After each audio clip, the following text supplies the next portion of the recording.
아멘. 오늘 우리가 함께 나눌 말씀은 데살로니가 전서입니다. 데살로니가 전서 2장 17절부터 20절까지 말씀입니다.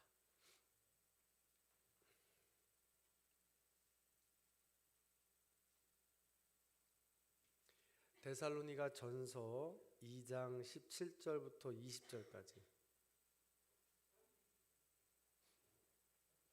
다 찾으신 줄 알고 모두 같은 목소리로 함께 합독하겠습니다. 시작.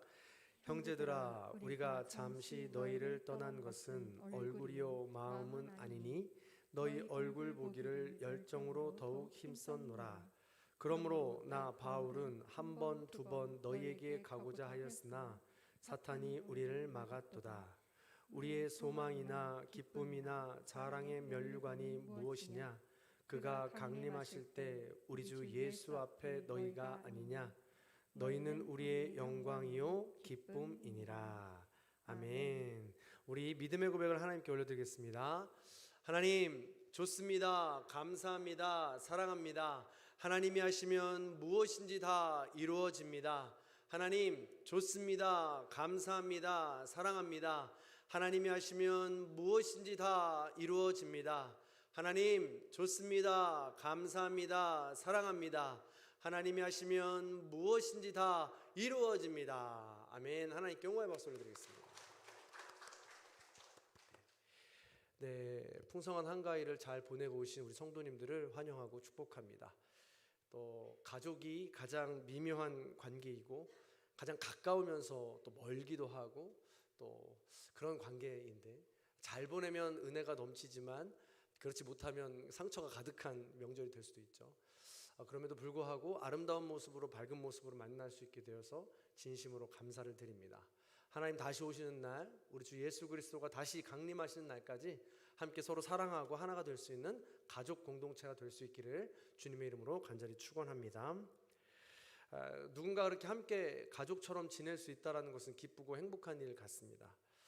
지난달 13일에는요 모세와 빛의 사자 축구 선교단이 함께 야유회를 다녀왔습니다. 근 3년, 4년 만이라고 하는데요, 그 시간 동안 또 오래간만에 같이 할 수 있는 시간이라 행복하고 또 가족처럼 함께 나눌 수 있는 시간이 되었던 것 같습니다. 그날 가장 기억에 남는 것 중에 하나가 제가 소개시켜 드리고 싶어서 그런데요, 하재명 장로님의 노래였습니다. 제가 잊혀지지가 않아서 수요 설교를 준비하면서 제가 찾아봤습니다. 인터넷을 뒤져서 찾아봤는데 그 노래 가사를 소개해드리면 이렇습니다. 좋은 걸 어떻게? 전국교회가 좋은 걸. 누가 뭐라 해도 좋은 걸 어떻게? 말로는 곤란해 설명할 수 없어. 그냥 전국교회가 좋아. 이게 사랑일 거야. 눈 감으면 떠오르고 꿈을 꾸면 나타나고 안 보면 보고 싶고 헤어지기 싫어지네. 좋은 걸 어떻게? 전국교회가 좋은 걸. 누가 뭐라 해도 좋은 걸 어떻게? 이게 사랑일 거야. 네. 제가 다른 분들이 불렀으면 잘 모르겠어요. 근데 하재명 장로님께서 부르셨잖아요. 여러분들 이해가 가시죠? 이 노래를 진심으로 불렀다는 것이 이해가 가지 않습니까? 눈만 뜨면 교회에서, 우리 하재명 장로님뿐만 아니라 원로 장로님들도 그렇고 눈만 뜨면 교회에서 교회를 사랑하는 마음으로 지금까지 이렇게 이루어 오신 것 같습니다. 그러니까 또 그 사랑 때문에 우리가 또 이렇게 열매를 또 먹고 있는 것 같고 또 다른 씨앗을 뿌리고 있는 거죠. 그런데 장로님의 연륜이 느껴지지 않겠지만 제가 가사를 살짝 바꿔봤습니다. 그러니까 이렇게도 부르셨을 것 같아요. 제가 노래를 잘 몰라요. 이 노래를 옛날 노래더라고요. 그래서 바꿔보니까 이래요. 좋은 걸 어떻게? 주님이 좋은 걸. 누가 뭐라 해도 좋은 걸 어떻게? 말로는 곤란해 설명할 수 없어. 그냥 주님이 좋아. 이게 아마 사랑일 거야. 눈 감으면 떠오르고 꿈을 꾸면 나타나고 안 보면 보고 싶고 헤어지기 싫어지네. 좋은 걸 어떻게? 주님이 좋은 걸. 누가 뭐라 해도 좋은 걸 어떻게? 그죠? 이게 아마 기본이 되었을 것 같아요. 주님이 좋으니까, 주님을 향한 그 사랑, 어떻게 말로 표현할 수 없는 그 사랑 때문에 교회도 좋고 성도님들도 좋고 교회에서 하는 모든 일들이 좋아서 우리 함께 이렇게 한 마음으로 모아질 수 있는 것 아니겠습니까? 모든 성도님들이 이런 마음을 가지고 있기에 우리가 이 자리에 함께 모일 수 있는 것 같습니다. 그게 바로 사랑이라는 것이죠. 자, 오늘 소개시켜드릴 사람도 비슷합니다. 이렇게 사랑에 단단히 빠진 사람이죠. 누구냐? 바로 사도 바울입니다. 사도 바울의 이 사랑도 우리가 본받고 싶습니다. 너무 어려운데요. 그렇다면 사도 바울은 과연 누구랑 사랑에 빠진 것일까요? 누구랑 사랑에 빠진 것일까요? 자, 우리 그림을 한번 보여주실까요? 자, 가운데를 보시면 사랑이 있죠. 누구를 사랑한 것일까라는 것이죠. 그래서 서클을 잘 기억해 보시면서 우리 말씀을 나눠볼게요. 자, 17절 말씀입니다. 같이 한번 읽어보겠습니다. 읽습니다. 시작. 형제들아, 우리가 잠시 너희를 떠난 것은 얼굴이요 마음은 아니니 너희 얼굴 보기를 열정으로 더욱 힘썼노라. 아멘. 형제들아 라고 부르고 있습니다. 여기서 형제들은 데살로니가 교인들입니다. 우리가 따로 또 같이 해서 작년에 데살로니가 전서를 함께 나누었었죠. 그때를 잘 생각해 보시면 좋을 것 같습니다. 데살로니가는 그리스 도시였지만 약 200년 이상 로마의 지배에 있었습니다. 데살로니가는 비아 에그네티아라는 로마의 주요 대로, 이 대로 큰 도로에 위치한 항구 도시였습니다. 따라서 데살로니가 주민들은 다양한 사회적, 문화적 영향에 그대로 노출되어 있습니다. 왜냐? 항구 도시였기 때문에 여러 다른 나라 사람들이 오고 갔던 그런 도시였기 때문에 그렇습니다. 그래서 로마 제국 시대를 통틀어 이어온 이 종교들, 다른 우상들의 가장 큰 영향을 받아왔던 도시 중에 하나였다는 것이죠. 대표적으로 그리스의 신 디오니소스 신이 있었고, 이집트의 신 이시스 오시리스가 있었고, 세라피스가 있었습니다. 그리고 프리지아의 신인 카비루스가 있었다고 합니다. 뭐 이름도 외우기가 힘들 정도로 굉장히 많이 있습니다. 그래서 바울이 데살로니가를 가서 복음을 전할 때 데살로니가에서 살던 모든 사람들은 제가 방금 전에 말씀드렸던 여러 신들 중에 그냥 똑같은 신 하나였다라고 치부해 버렸다는 것이죠. 마치 우리가 전도지를 만약에 들고 나가서 전도지를 전달할 때에 많은 사람들이 왜 학원 전단지도 이렇게 나눠주고 피트니스 전단지도 나눠주고 하지 않습니까? 그럼 그 전단지 중에 하나라고 그냥 치부해 버렸다는 것이죠. 그렇다 보니까 아주 더 직접적으로 이야기하자면 신천지건, 통일교건, JMS건 믿지 않는 사람들은 모두가 다 이 구분을 못한다는 것입니다. 그냥 그런 신들 중에 하나라고 생각을 한다는 것이죠. 그래서 그들에게는 아무런 영향력을 끼칠 수도 없었고, 그리고 그런 종교들을, 우상 숭배들을 하지 않고 있던 사람들이나 다른 신들을 믿고 있었던 사람들에게는 바울이 전하는 그 복음이 그냥 시덥지 않았습니다. 그러다 보니까 바울을 무시하기도 하고 폄하를 했다는 것이죠. 이게 그렇게 무시하고 폄하하면 자존심이 상하기 마련입니다. 그러다 보면 뭐 에이 싫으면 그만둬, 아니면 말지 하고 그만둘 수 있는데, 바울은 이들을 사랑했다는 거예요. 자기를 무시하지만 폄하하지만 복음을 전하기 위해서 믿지 않는 그들을 사랑했다라는 것입니다. 쉽지 않은 일이죠.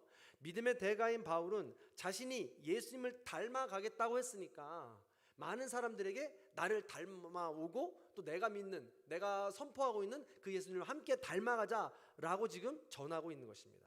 그만큼 예수님을 향한 찐 사랑이었다는 것이죠. 그렇다면 믿음의 후손인 우리도 바울을 닮아간다고 했을 때 우리는 누구와 사랑에 빠져야겠습니까? 누구를 사랑해야겠습니까? 당연한 것이죠. 우리를 폄하하고 무시하거나 우리가 하는 이야기를 시덥지 않게 생각한다 할지라도 사실은 우리는 그들을 사랑해야 된다는 것입니다. 그래서 사실은 우리가 교회 안에 테두리에 있지만 우리가 교회 테두리 밖에 가서 누군가를 사랑할 수 있도록 만남을 가져야 된다는 것이죠. 그래서 제가 공부하고 있는 하나님 나라 복음 네트워크라는 곳에서는 일부러 이야기합니다. 목사님이 계신 교회 가셔서 그 교회 주변에 동아리들을 돌아보시고 건강하게 참여할 수 있는 동아리가 있다면 목사님도 그곳에 참여하십시오. 그리고 그 사람들과 관계를 맺으시고 천천히 그들을 사랑하십시오 라고 이야기합니다. 그래서 대부분 제가 아는 많은 목사님들이 그 교회 주변에서 운동이라던가 이런 독서라던가 믿지 않는 사람들과 함께 할 수 있는 이 동아리에 들어간다는 것이죠. 그리고 그들과 점점 관계를 맺고 있다는 것입니다. 그럴 때 믿지 않는 사람들을 더 사랑할 수 있고 그야말로 우리는 지금 불신자라고 표현하잖아요. 요즘엔 불신자라고 잘 이야기 안 합니다. 믿지 않는 사람이라고 하지만 듣는 사람들은 기분 나쁘거든요. 그리고 불자신자라고 또 생각할 수도 있으니까. 그래서 대개는 찾는 이라고 표현합니다. 그래서 죽음 이후의 세계 혹은 철학적인 부분들, 영혼적인 부분들을 찾는 사람들, 그런 사람들 찾는 이라고 불러서 그런 사람들이 다가가는 것이죠. 그리고선 그 사람들을 이렇게 사랑하면서 이끌어내는 것이죠. 그것이 필요하다라는 것입니다. 바로 그런 사람들이 우리가 사랑에 빠져야 되는 대상들이다라는 것이죠. 자, 그러면 어떻게 그들과, 두 번째입니다. 어떻게 그들과 사랑에 빠질 것인가라는 것입니다. 자, 대개 첫사랑은 잊지 못하는 법이죠. 처음 경험한 것은 대체로 시간과 그 상황과 감정 등을 오래 간직하기 마련입니다. 처음이라는 것은 열정과 사랑, 소중함이 깃들기 마련이기 때문에 그렇습니다. 그래서 우리의 인생을 돌아볼 때 처음 갖게 되는 것, 처음 경험하게 되는 것, 간절히 소망하는 것을 처음 얻을 때의 그 순간을 상상해 보시기 바랍니다. 대개 가정의 첫 아이가 그렇죠. 그 소중함, 기대, 설레임은 이루 말할 수가 없습니다. 그래서 그 첫 아이를 준비하고 또 그 아이와 함께 처음 경험하는 모든 것들이 소중하고 설레이고 사랑하게 된다는 것입니다. 근데 바울은 어떻게 사랑했느냐? 그런 설레임을 가지고 첫 마음을 가지고 소망을 가지고 데살로니가인들을 사랑했다라는 것입니다. 그런 소망과 열정과 기대를 가지고 믿지 않는 이들을 사랑할 수 있어야 된다는 것이죠. 바울에게 데살로니가 그랬다는 것입니다.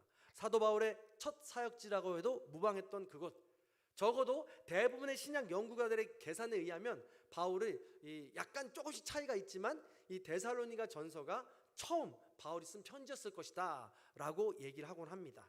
그래서 그렇게 볼 때 바울의 이 남다른 애정이 바로 여기에 담겨 있었을 것이다 라는 것이죠. 그래서 우리는 누군가를 사랑할 때, 믿지 않는 그들을 사랑할 때 처음 대하는 마음으로 예수님을 처음 전하는, 그리고 설레임을 가지고 열정을 가지고 소망을 가지고 전해야 된다, 사랑해야 된다라는 것이죠. 그렇게 첫 사역지에서 그가 어떻게 살았는지 짐작할 수 있는 구절들이 있습니다. 바로 2장 9절이죠. 자, 함께 읽어볼까요? 2장 9절입니다. 읽습니다. 시작. 형제들아, 우리의 수고와 애쓴 것을 너희가 기억하리니 너희 아무에게도 폐를 끼치지 아니하려고 밤낮으로 일하면서 너희에게 하나님의 복음을 전하였노라. 아멘. 아멘. 사도 바울은 아무에게도 폐를 끼치지 않기 위해 밤낮으로 일했다고 했습니다. 그들과 동고동락했다는 이야기입니다. 실제로 이들이 생활했던 주거 형태는 인슐라라고 하거든요. 근데 인슐라는 1층과 2층은 이 가게처럼 되어 있고 3층, 4층, 5층 정도까지는 주거 형태로 되어 있었습니다. 그래서 지금 형태로 이야기하면 주상복합 정도 되는 것입니다. 그러니까 그들이 거기서 살게 되면 낮에는 1, 2층에 와서 일을 하고 밤에는 3, 4층에 가서 잠을 자는 겁니다. 그러니까 그것을 떠날 수가 없었던 것이죠. 그러니까 그 안에서 먹고 자고 사는 거예요. 24시간 365일 말이죠. 그러다 보니까 그 건물 안에 살고 있던 모든 사람들을 매일같이 만나게 되는 겁니다. 그러니까 일거수일투족을 다 하는 거예요. 어떻게 사는지 말입니다. 그래서 저희도 그렇지 않습니까? 아파트에 사시는 분들이나 다 공감하는 부분들 아니겠어요? 문 다 열어놓고 강아지가 울거나 아니면 아버지가 화내는 소리 나던가 이런 모든 것들을 아래 위층은 다 듣지 않겠습니까? 다 마찬가지죠. 그러니까 이런 삶을 살았을 때 바울은 그 누구에게도 폐를 끼치는 삶을 살지 않기 위해서 노력했다라는 것입니다. 그리스도인들도 이렇게 사랑해야 된다는 거예요. 오히려 그리스도인들일수록 자기에게는 더 철저해야 된다는 것입니다. 남은 더 용인해 줄 수 있고 봐줄 수 있을지언정 내가 행한 실수나 내가 할 수 있는 것들은 더 철저하게 해야 된다는 것입니다. 그러니까 너를 봐주는 것보다 나를 봐주는 게 더 크면 안 된다는 거예요. 교회 안에서도 손해를 볼 때나 무엇을 우리가 제안을 하거나 나눌 때도 마찬가지입니다. 차라리 내가 손해를 더 볼지언정 우리가 함께하는 모든 다른 사람들에게 사랑을 나누어 줘야 된다는 것입니다. 그런 모습으로 바울은 사랑했다라는 거예요. 그러다 보니까 이 정이 안 들래야 안 들 수가 없었던 것이죠. 바울의 이 삶, 남에게 폐를 끼치지 않고 오히려 사랑을 나누기 위해서 더 많은 것을 나누기 위해 살았던 삶, 그 삶을 보고 정이 안 들래야 안 들 수가 없었다라는 것입니다. 그 증거가 바로 데살로니가전서 1장 6절 7절인데요. 거기를 한번 같이 읽어보도록 하겠습니다. 같이 읽습니다. 시작. 또 너희는 많은 환난 가운데에서 성령의 기쁨으로 말씀을 받아 우리와 주를 본받은 자가 되었으니 그러므로 너희가 마게도냐와 아가야에 있는 모든 믿는 자의 본이 되었느니라. 그렇습니다. 사도 바울은 지금 그 데살로니가인들에게 본이 되는 삶을 살았다고 자부하고 있고, 그것을 내가 그렇게 살았다고 지금 너희가 그렇게 나를 본받았던 삶을 살아내고 있으니까 내가 그렇게 잘 산 거 아니냐라고 지금 증언하고 있는 것입니다. 그리고 그 사도 바울을 보고 데살로니가인들도 그렇게 살았다는 이야기죠. 본을 받고, 그 서로 바울은 예수를 따라 본을 받고 그 삶을 살아낸 것이고, 데살로니가인들은 바울을 보고 그 본이 되어서 자기들도 그렇게 살아내었다는 것입니다. 그렇게 예수 그리스도만을 바라보고 서로 사랑하면서 본이 되면서 서로 살아갔다라는 것이죠. 자, 세 번째입니다. 그렇게 첫 사역지이고 동고동락한 것도 사랑에 빠지기 충분한데 그들은 사랑의 응답을 보여주었습니다. 그 우상숭배가 창궐한 곳에서 그들은 복음을 받아들였고 성령의 기쁨으로 말씀을 받아서 주님을 본받는 자가 되었습니다. 자, 다른 많은 사람에게 본이 되는 이 제자의 삶이라고 하니까 그들이 얼마나 사랑스러웠겠습니까? 바울이 세 번째로 얼마나 사랑했을까라는 것입니다. 바울이 얼마나 사랑했는지 그들의 호칭을 보면 우리는 알 수 있습니다. 17절 말씀을 시작할 때 뭐라고 합니까? 형제들아 라고 시작하고 있습니다. 여기서 형제들아 라고 하는 이 사용한 단어는 데살로니가 전서 5장에 보면요 얼마나 많이 쓰였냐면 12번이나 나오고 있습니다. 수시로 그렇게 부르는 것이죠. 보고 싶어서, 좋아서 수시로 형제들아 형제들아 라고 지금 부르고 있는 것입니다. 우리가 이 시대에 부른다면 만약 이렇게 부르는 거죠. 형제님, 자매님 하고 부르는 것일 겁니다. 그런데 이 헬라어를 형제들을 더 풀어보면 형제님, 자매님보다 더 친근한 표현입니다. 그래서 이렇게 부르는 거죠. 형님, 형님 이렇게 부르는 겁니다. 누님, 형님 오늘 아침 드셨어요? 형님 저녁 드셨습니까? 라고 이렇게 부르는 것이죠. 그만큼 가까웠던 것입니다. 가족이었던 거예요. 더 깊이 들어가 보면 그냥 형님, 그냥 누님이라고 부른 게 아닙니다. 17절을 보시면 우리가 잠시 너희를 떠난 것은 이라고 기록되어 있는데 여기서 떠난 것은 이 원어는요 아포로파니조라는 단어입니다. 아포라는 단어와 올파니조라는 단어의 합성어인데 이것은 무엇으로부터 떨어지게 되었다라는 단어인데 고아의 단어의 기원이 됩니다. 그래서 부모로부터 떨어진 아이들을 우린 고아라고 부르지 않습니까? 그래서 이 아포 올파니조의 단어가 지금 고아라는 단어의 기원이 되었다는 거예요. 그래서 바울은 너와 내가 떨어지게 되면 어머니와 아이가 떨어지는 것만큼의 아픔이 있다라는 것입니다. 잠시 떨어지는 것도 내가 그만큼 마음이 아플 정도로 내가 너를 사랑한다라는 것입니다. 그만큼 절실하게 바울은 데살로니가인들을 아꼈고 사랑했다라는 것입니다. 정말 사랑하는 가족이었다라는 것이죠. 그들의 헤어짐의 아픔이 그렇게 부모와 자녀가 헤어지는 아픔이 되는 것처럼 말입니다. 이런 아픔을, 이런 그리움을, 이런 사랑을 혹시 하고 계십니까? 이런 사랑은 사도 바울의 개인적인 욕심과 욕정과 감정이 아니라 오직 예수 그리스도를 본받고 따라가는 그 사랑에서 기원이 된 것이죠. 우리가 이런 사랑을 할 수 있다면 이 땅에서의 삶이 정말 값지고 행복할 것입니다. 무엇이 더 필요가 없을 수도 있을 만큼 말이죠. 자, 여기에서 우리 마지막으로 한 번 더 그럼 질문해 보겠습니다. 바울이 누구와 사랑에 빠졌는가? 어떻게 사랑에 빠졌는가? 얼마나 사랑에 빠졌는가를 알았습니다. 그럼 근본적인 질문을 해야 합니다. 바울은 왜 사랑에 빠진 것일까요? 왜? 무엇 때문에? 근본적인 원인을 알아야 되는데 그 원인이 19절에 힌트가 있습니다. 자, 19절의 말씀을 같이 읽어볼까요? 읽습니다. 시작. 우리의 소망이나 기쁨이나 자랑의 면류관이 무엇이냐? 그가 강림하실 때 우리 주 예수 앞에 너희가 아니냐. 아멘. 데살로니가인과 사랑에 빠진 이유는 바로 예수님 때문입니다. 예수님은 반드시 다시 오십니다. 예수님은 우리 때문에 이 땅에 오셨고 우리의 죄를 위하여 십자가에 달려 죽으셨습니다. 그리고 3일 만에 부활하셨으며 승천하셨죠. 그리고 그분은 다시 반드시 오신다고 기록하고 있습니다. 바울은 그 말씀을 믿었고 바울은 그 말씀에 깃들어 있는 예수 그리스도의 사랑을 정말 믿었던 것입니다.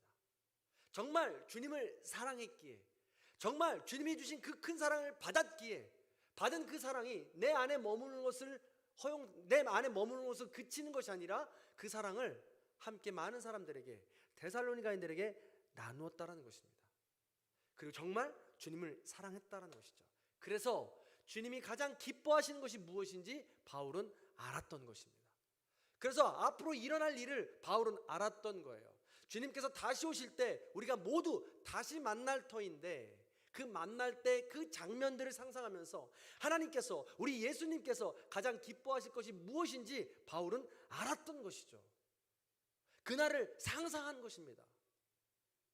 그래서 바울을 따라서 믿음으로, 사랑으로 살아간 데살로니가인들이 너무나도 사랑스러워서 너희가 나의 자랑이요, 나의 기쁨이요, 나의 영광이라고 지금 말하고 있는 것입니다. 상상해 보시기 바랍니다. 그리스도께서 이 땅에 다시 오실 때 바울을 통하여서 예수 그리스도를 알게 된, 바울을 통하여서 사랑을 알게 된, 바울을 통하여서 존재가 변화되어서 구원의 반열에 함께 있는 사람들이 그날 같이 만난다면 그것만큼 기쁜 일이 어디에 있겠습니까?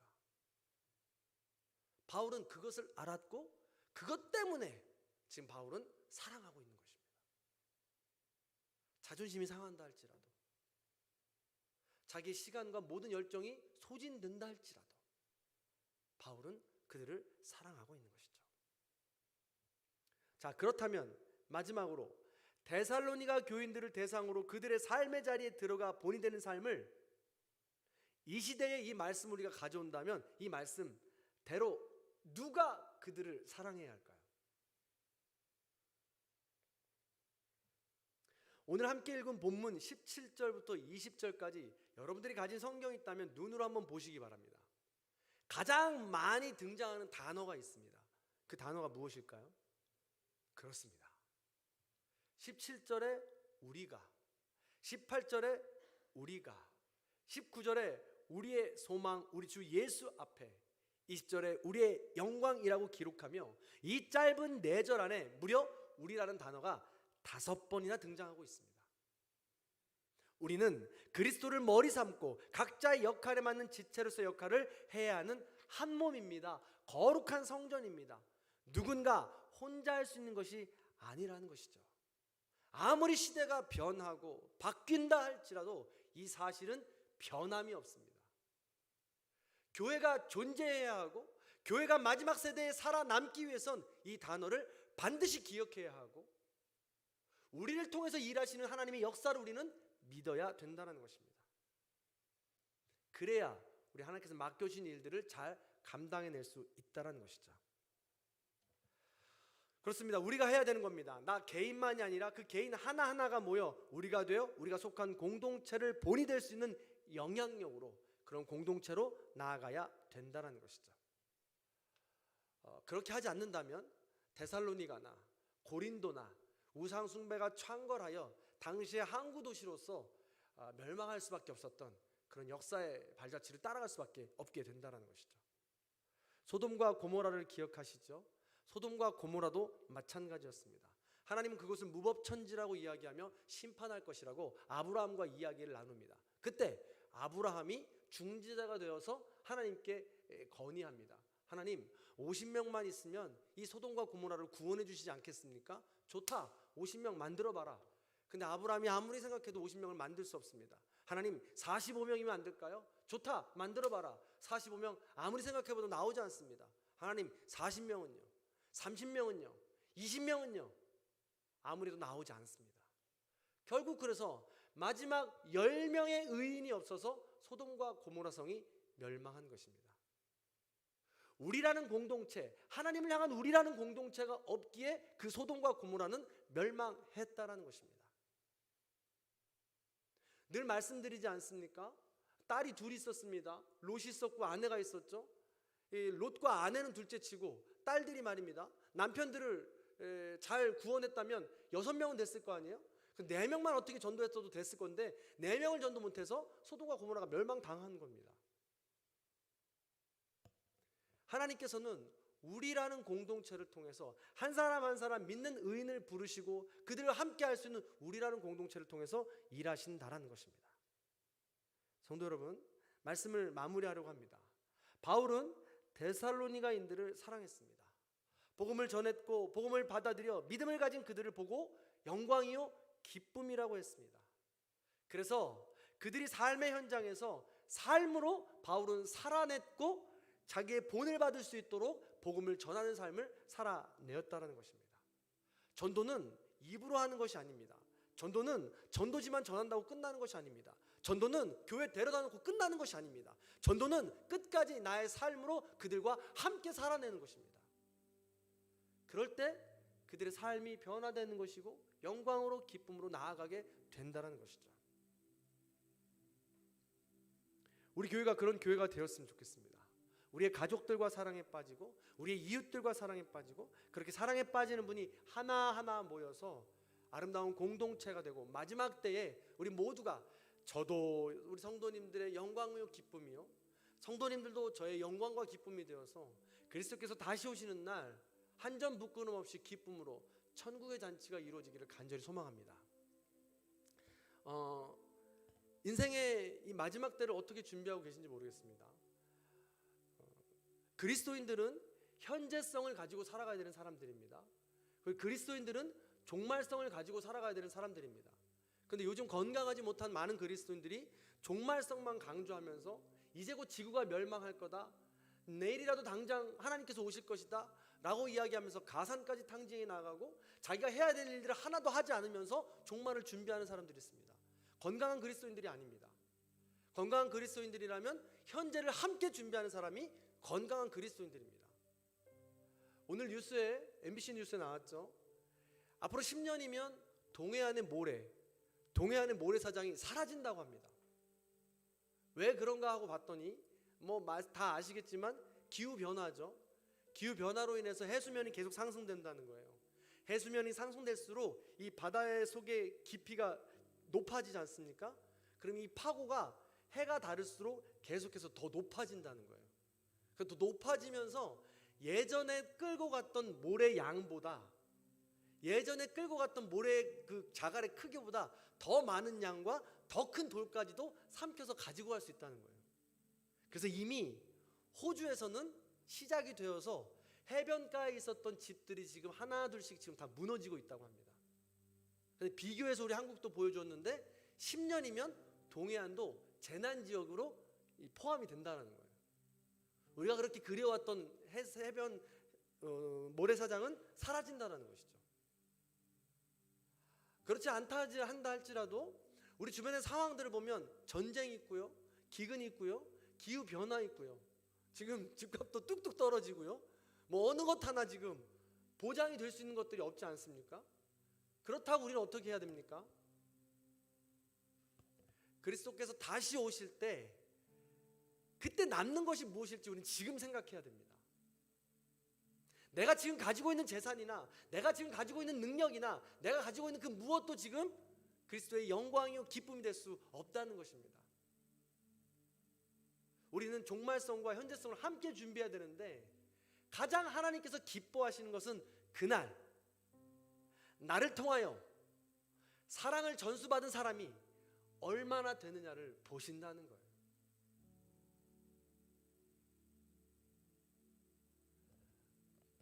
간혹가다 그런 느낌을 받을 때가 있지 않으십니까? 시간이 너무 빨리 갑니다. 시간이 너무 빨리 갑니다. 그런 느낌이 들지 않으십니까? 제 생각은 아직 청년이고 고등학생 때로 있는 것 같은데 어느 순간 보니까 내일 모레면 50이더라고요. 여러분도 그렇지 않습니까? 매 순간이 그럴 거예요. 그래서 우리는 오늘만큼 내일만큼 살아온 만큼 주님을 만날 날이 얼마 남지 않았다라는 것이죠. 그랬을 때 주님 앞에 내어놓을 것이 우리에겐 무엇이 있느냐는 것입니다. 이런 생각을 가지고 살아간다면 무엇이 귀중하고 소중한지 더 자명해지는 것입니다. 그래서 더 사랑했으면 좋겠습니다. 종말론을 계속해서 유튜브를 퍼 나르면서 이야기하면서 날마다 깨어 있으라고 말하면서 중요한 사랑을 강조하지 않는다면, 그리고 사랑의 존재로 변화된 모습들을 보여주지 않는다면 그건 조심해야 됩니다. 현재성이랑 함께 이루어지고 있는 것이 아니기 때문에 그렇습니다.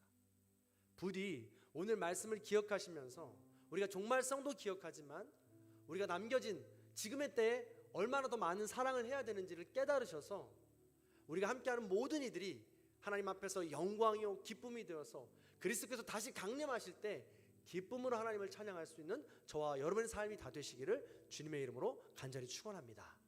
그 마음을 담아서 우리 620장 우리 여기에 모인 우리 함께 찬양해 보겠습니다.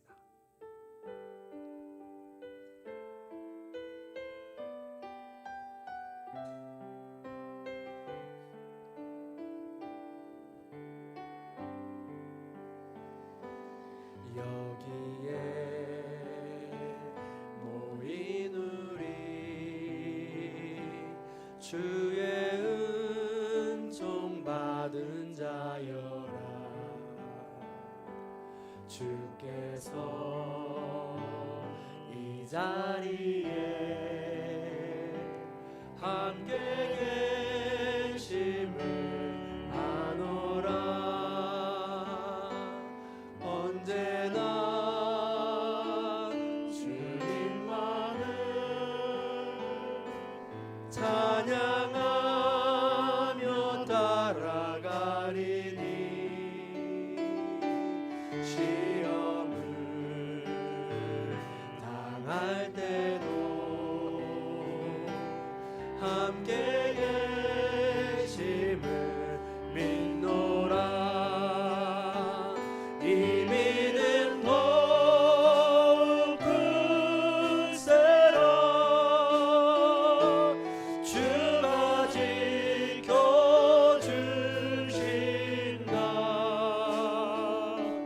어두운 밤에도 주의 밝은 빛 인도하여 주신다. 주님이 뜻하시니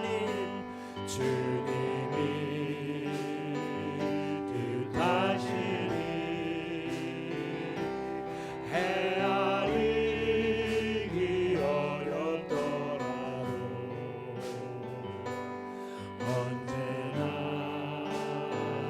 주 뜻 안에 내가 있음을 아노라. 사랑과 말씀들이 나를 더욱 새롭게 하네. 감사합니다 하나님. 때로는 넘어져도 최후 승리를 믿노라. 최후 승리를 믿노라. 이 믿음 더욱 크세라. 주가 지켜주신다. 어두운 밤에도 주의 밝은 빛 인도하여 주. 여기에 모인 우리 사랑받는 주의 자녀라. 여기에 모인 우리 사랑받는 주의 자녀라. 주께서 뜻하신 바 우리 동에 펼치신다. 이 고통과 슬픔 중에 더욱 주님을 지하오니. 어려움 이겨내고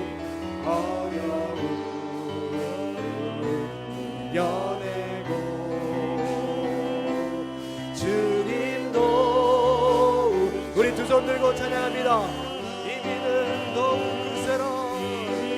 더욱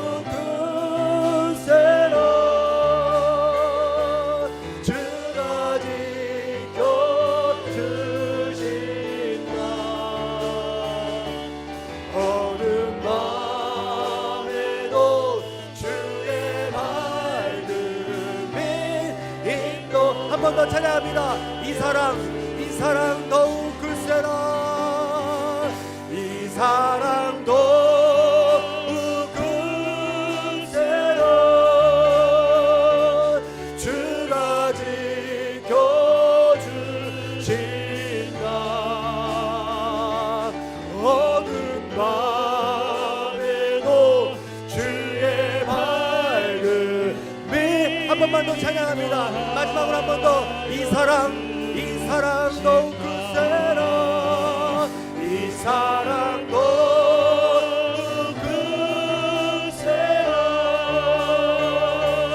주가 지켜주신다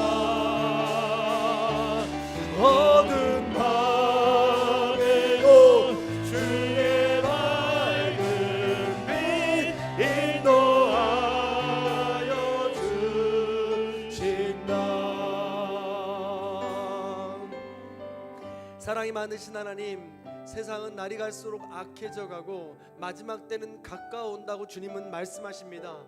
이런 때에 우리가 이 현재에 어떻게 살아야 할지를 바울을 통해서 다시 한번 배우게 됩니다. 마지막 때 그리스도께서 다시 오실 때를 어떻게 준비해야 하는지 우리가 다시 한번 깨닫게 됩니다. 주님, 더 사랑하게 하여 주시옵소서. 주님께서 십자가에 달려 죽기까지 보여주신 그 사랑을 나도 닮아가게 하여 주시옵소서. 마음에 십자가의 그 사랑을 날마다 새길 수 있도록 인도하여 주시옵소서. 사랑하는 것이 믿음을 지켜내는 것입니다. 우리가 사랑할 수 없는 그 사람을 사랑하는 것이 우리의 믿음을 더 굳건하게 세워나가는 것입니다. 그래서 우리가 깨달을 수 있도록 인도하여 주시고 우리의 삶이 점점 더 사랑으로 믿음으로 지경이 넓혀질 수 있도록 인도하여 주시옵소서. 그리하여 그리스도께서 다시 강림하실 때 잘했다 칭찬받을 수 있는 우리 모두가 될 수 있도록 주님 도와주시옵소서. 그리하여 그때 우리가 미워했던 그 사람들도 주님 앞에 다시 만나 함께 부둥켜 안고 울며 하나님을 찬양할 수 있는 거룩한 천국 잔치가 될 수 있도록 인도하여 주시옵소서. 마지막 때에 가장 소중한 것이 무엇인지 알고 하나님만을 바라보며 용기 있게 한 걸음 한 걸음 걸어갈 수 있는 우리 모두가 될 수 있도록 주님 인도하여 주시옵소서. 감사드리며 우리를 구원하신 예수 그리스도의 이름으로 간절히 기도하옵나이다. 아멘. 우리 주기도문으로 믿음의 고백을 올려드리겠습니다. 하늘에 계신 우리 아버지여, 이름이 거룩히 여김을 받으시오며 나라가 임하시오며 뜻이 하늘에서 이루어진 것 같이 땅에서도 이루어지이다.